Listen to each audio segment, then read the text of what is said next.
Много е дълъг отговор, затова ще ти го прочета от един мой отговор по-надолу в писмен вариант.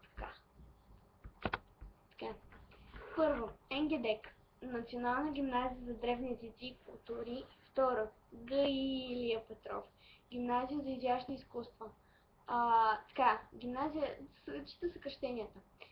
На това не знам, СГ, нали, Христо Ботев, Софийска гимназия по строителство, архитектура и геодезия.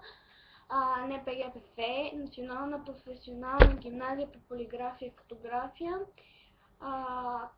Първа английска, Американския колеж, втора английска, НГПИ, нали Свети Лука, Национална гимназия за приложни изкуства, 22 и най-накрая евентуално в идея за мода, за дизайн и евентуално в най-накрая в НСГ или НТПГ, Национална финансово-стопанска гимназия и Национална търговско-стопанска...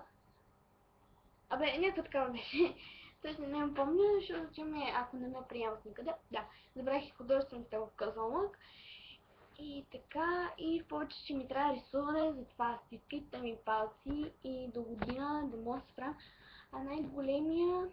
Най-голямо викане в НГД, класическата гимназия, за да мога после да завърша право и така, да стана умно момиче. Нали?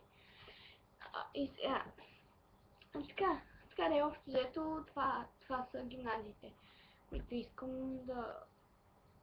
които от тази година ще започна да подготвям.